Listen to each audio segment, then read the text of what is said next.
menyakitiku. Ternyata Sulingih atau pendeta juga ada yang berbuat tidak baik. Kamu ini merebut istri orang, cabul kamu.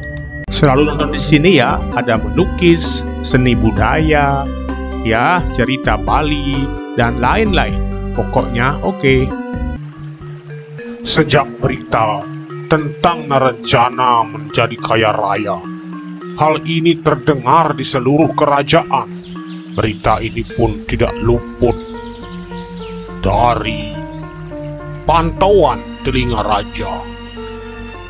Kemudian, karena hal itu memang benar adanya, maka raja pun segera memanggil Narajana untuk datang ke istana. Burung belibislah yang menyebabkan ia juga menjadi kaya. Narajana menghadap tuanku karena sesuai dengan titah tuanku.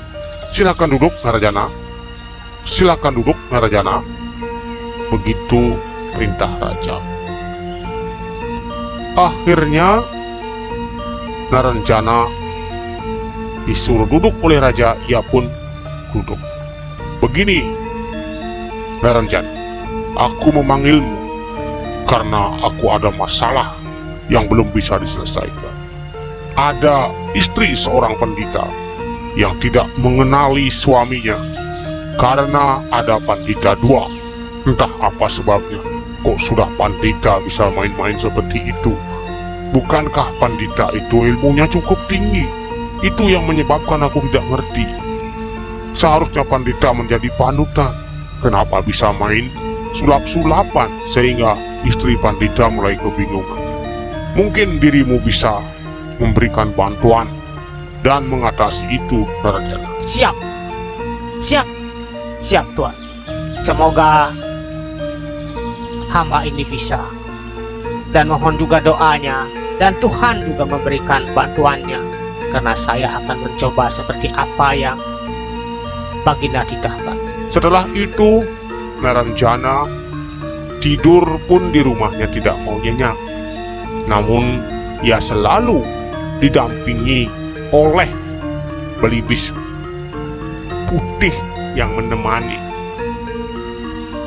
Akhirnya, ia mendapatkan suatu ide, itu pun atas petunjuk dari belibis.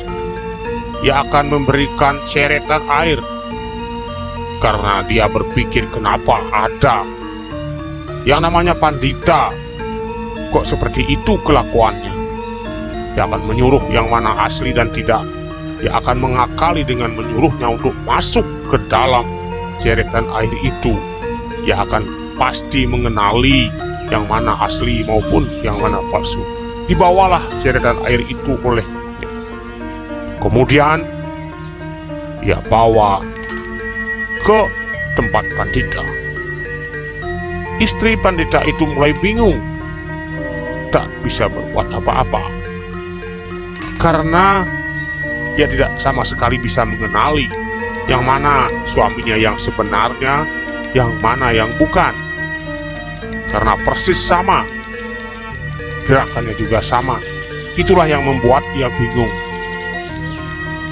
Mudah-mudahan Narajana bisa membantu. Begitu katanya. Hai suamiku, Begitu kata sang istri. yang mana kamu benar? Kenapa kau mengecohku?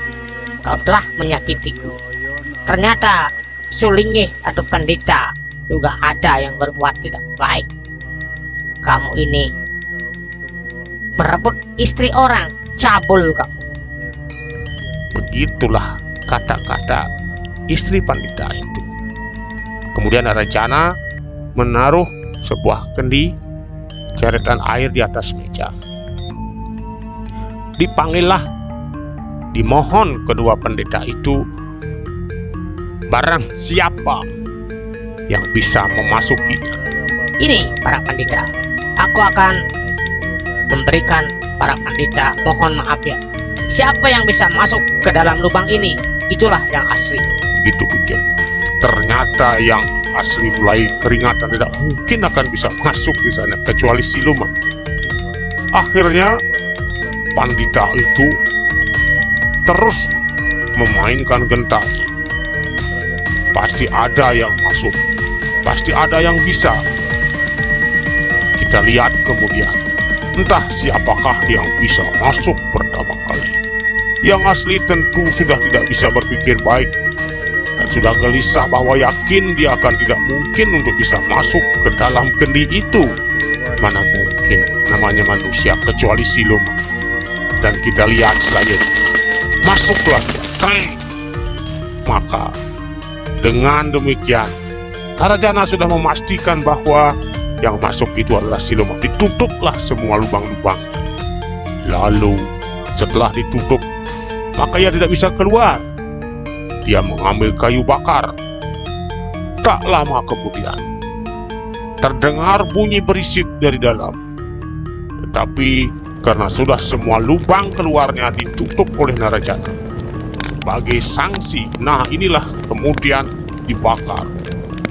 Terdengar bunyi yang meronta-ronta di dalam guci itu.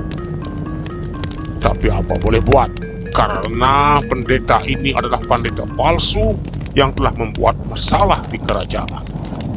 Berarti hanguslah pendeta itu. Maka karena demikian, Narajana kemudian menjadi penasehat raja. Raja mengangkatnya menjadi penasehat karena sudah dipercaya oleh raja. Kemanapun raja pergi, tentu diiringi oleh Narajana. Karena Narajana sekarang menjadi orang kepercayaan raja, yang mana berkat tuah dari seekor burung belibis yang membantu Narajana. Dari sejak itulah tidak ada lagi hal-hal yang aneh di sini. Kalau toh ada, pasti semuanya bisa diatasi karena Narajana dibantu oleh burungnya, yaitu burung belibis yang ajaib. Karena hanya burung belibis inilah yang bisa berbicara seperti manusia.